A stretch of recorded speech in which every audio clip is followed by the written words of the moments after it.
This is the story of a man named Jordan. Jordan live-streamed on a website called Twitch from his house, where he was known as MrJzM. MrJzM's job was simple. He sat in his bed in his room and he played a game called Call of Duty Zombies with his friends.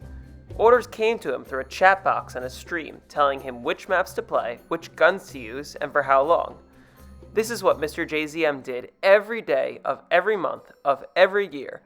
And although others may have considered him to be terrible at the game, Jordan relished every moment that the orders came in, as though he had been made exactly for this job.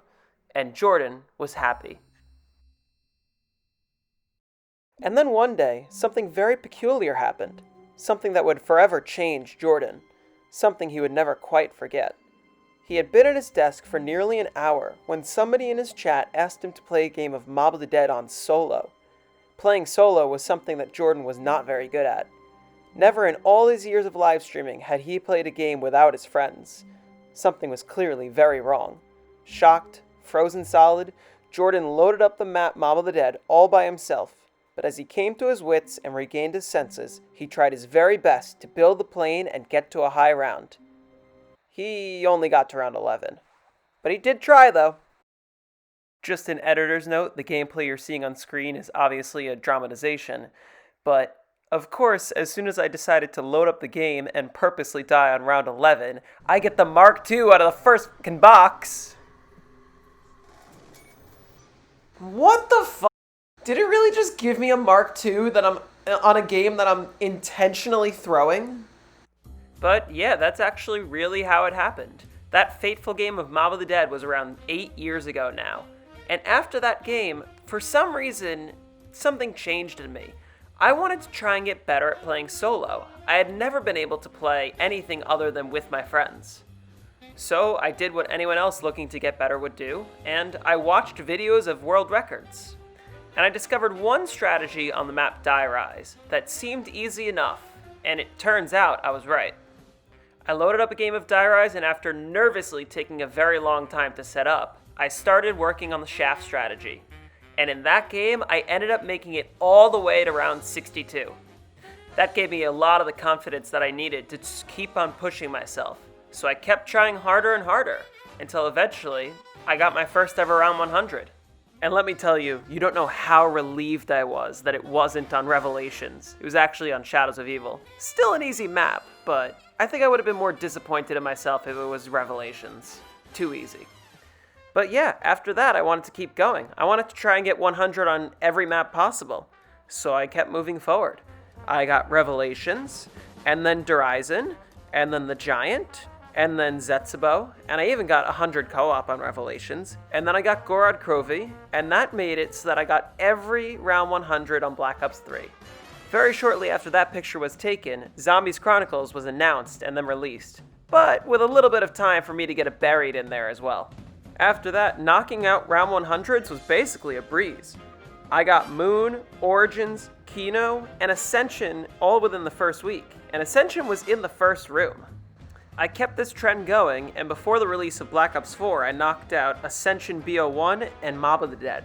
By the time Black Ops 4 did release, getting to just round 100 really wasn't that challenging anymore.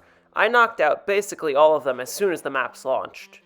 Partway through the life cycle of the game, I decided I wanted to push myself even further. I didn't want to just stop at round 100, I wanted to actually go for world records. So I started doing that. The very first thing I wanted to do, because I thought it would be easy, was to get a 255 on Revelations. I tried 20 times. 16 times I got to round 170 plus. 4 of those times I got to 190 plus. 3 of them were round 191. 1 of them was round 198. And I finally got a 214 with megas, but I just couldn't get that 255. I never died. I just crashed every single time. My console was not on my side for that one. So I'm trying other things. I started getting into some side categories like speedruns, no perks, no AATs, no power. I ended up getting the no perks world record for Revelations, simply because at the time the God Mask was actually allowed for all of the no perks runs, which made no sense to me, and I was equally surprised that the world record was only 132. The rules were promptly changed after that.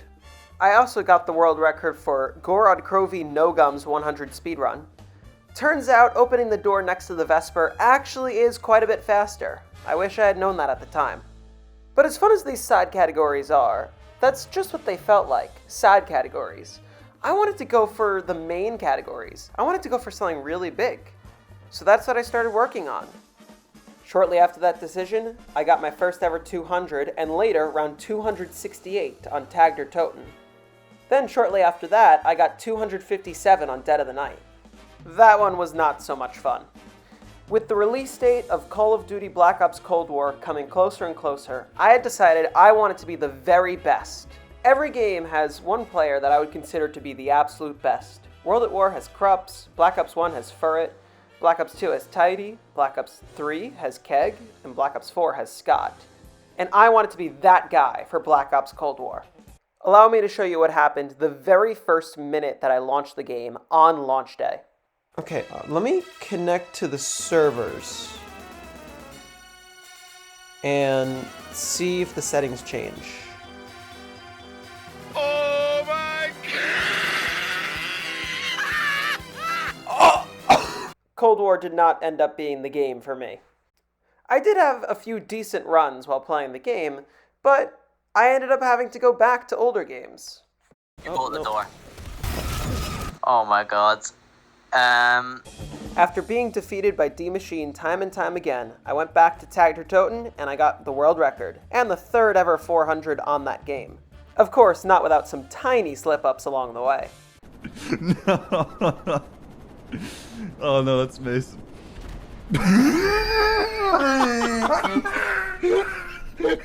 And you might be thinking, well, is that the end? No. I actually got the co-op world record too. Over this past weekend, Bromo Gaming and I beat the world record by only 2 rounds because we disconnected, but it's a world record nonetheless. A video on that might be coming next week, or maybe not because I kind of hate this map now. So you may be wondering, what's next? Well, I'm not entirely sure yet, but here's what I will say. By the end of this year, 2021, I will have the Dead of the Night world record, and I'll beat that 420, or else I will literally make a sandwich out of my own ball sack, nuts included, and choke on that bitch on camera live. Quote me on that. Thanks for watching. I hope you enjoyed my story. Stay safe out there, and peace.